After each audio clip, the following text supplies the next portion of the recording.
Avec Dominique Chabot, président d'Ocode, qu'on a le plaisir d'accueillir. François, bonjour Dominique. Bonjour. Bonjour Dominique. Ocode donc, qui est un concept qui nous aide à protéger nos objets du vol. Est-ce que vous pouvez nous présenter Ocode? Je crois que vous êtes originaire de La Roche-sur-Yon. Oui, je suis originaire de Vendée, tout à fait. Et on a des locaux en Vendée et à Nantes. Ouais.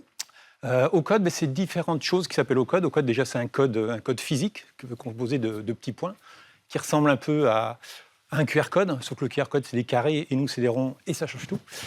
C'est beaucoup plus naturel, donc c'est acceptable beaucoup plus facilement pour les gens. C'est beaucoup plus esthétique.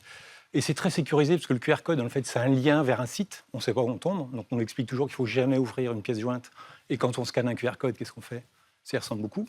Ocode, c'est un code qui est propriétaire. Donc, il n'y a que nous qui avons la clé. C'est une clé, dans le fait. C'est une serrure.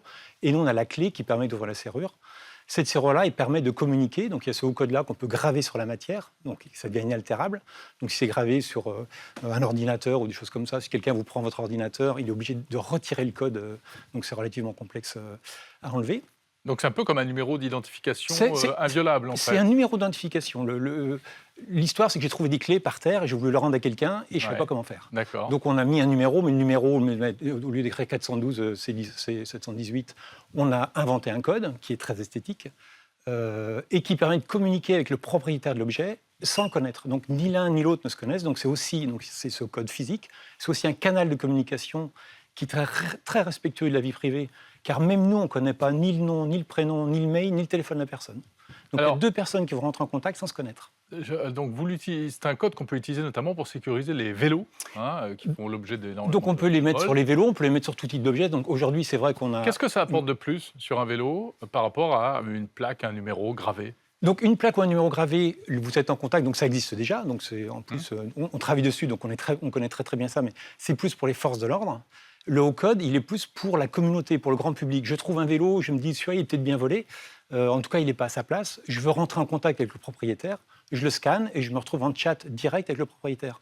Donc c'est valable pour un vélo, mais c'est valable pour un objet qu'on va trouver. Je le scanne avec mon smartphone. Je scanne avec mon smartphone, avec l'application Ocode. Et là, vous êtes dans l'univers Ocode. Il faut l'application Ocode. Il faut l'application Ocode, Ouais. bien sûr, parce que comme c'est un code privé, et ce qui sécurise, c'est que c'est une application, justement. Donc c'est pas un code Oui, ouvert. d'accord.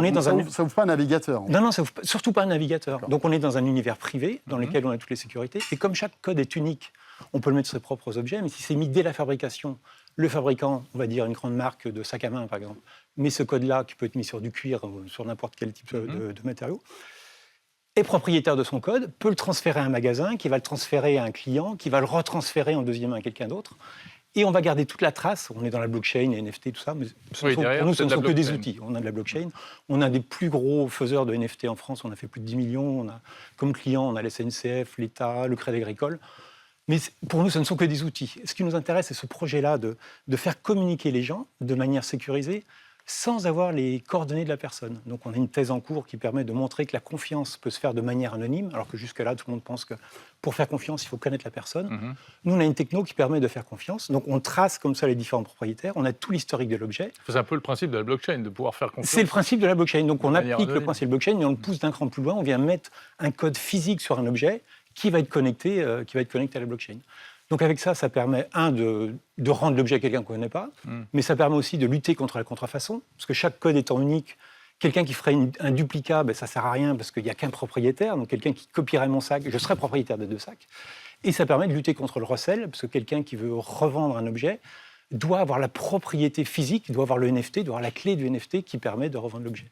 Donc on fait d'un coup, on fait trois actions en même temps, on lutte contre le recel, on lutte contre la contrefaçon, et on permet d'avoir un canal de communication qui est très respectueux de la vie privée. Même nous, si on se faisait hacker, ça n'arrivera pas, mais si on se faisait hacker, on n'a pas les noms, prénoms, adresse mail, ni téléphone de personne. Donc on n'a aucun risque, même nous, de vendre les données, parce qu'on ne les a pas. Alors vélo, sac à main, vélo, sac à main, les usages sont immenses. Les usages sont immenses. Ils peuvent, tout objet qui peut se marquer, donc tout objet. Nous, l'idée, c'est une sorte de tatouage. C'est une sorte de tatouage. Nous, l'idée, c'est de faire de chaque objet le moyen le plus sécure de communiquer. Donc c'est la communication par l'objet, mais 2 voire 3.0. Donc l'objet est le canal de communication. En plus, en étant low-tech, dedans il n'y a pas de cuivre, il n'y a pas de pile, on vient juste marquer l'objet. On le grave un petit peu avec un laser. Et après, l'objet a sa propre vie. Tous les documents, donc on a un coffre-fort numérique qui est associé. Quand je suis le propriétaire de l'objet, j'ai mon coffre-fort numérique dans lequel j'ai mis mes factures, j'ai mis mes différents éléments. Et puis, je peux transférer cet objet-là à quelqu'un d'autre. Qui peut utiliser OCODE, des particuliers ou des entreprises? Parce que j'imagine que ce n'est pas gratuit. Donc, il y a deux parties. Il y a un aspect, on va dire, grand public, communauté. Donc, on va démarrer la communauté dans 2 mois pour que tous les gens puissent utiliser le OCODE pour se rendre les objets entre eux ou pour dire vous êtes gentil, vous avez attaché mon vélo avec votre cadenas en attachant votre vélo. Donc, je vais vous contacter, je scanne le OCODE et je peux contacter le propriétaire ou dire j'ai retrouvé votre objet, vous avez laissé votre ordinateur dans le train, je scanne et le propriétaire n'est pas rendu au bout du quai, qu'il a déjà une notification pour dire qu'on a retrouvé son objet. Et puis, bien sûr, le modèle économique, nous, c'est le B2B. Donc, on vend aux marques le fait de marquer l'objet pour qu'ils puissent garantir, la traçabilité en interne, pouvoir communiquer leur client final, voire la seconde, voire la troisième main. Là, vous êtes un peu en marque blanche, Philippe. Tout à fait, oui. Faire un rappel produit. D'accord. On peut faire du rappel produit sans avoir accès au propriétaire de l'objet. Donc, on a un côté B2B et un côté communauté. Ouais. Merci beaucoup, Dominique. Super. Dominique Chabot, donc président d'OCODE. Voilà une belle innovation vendéenne.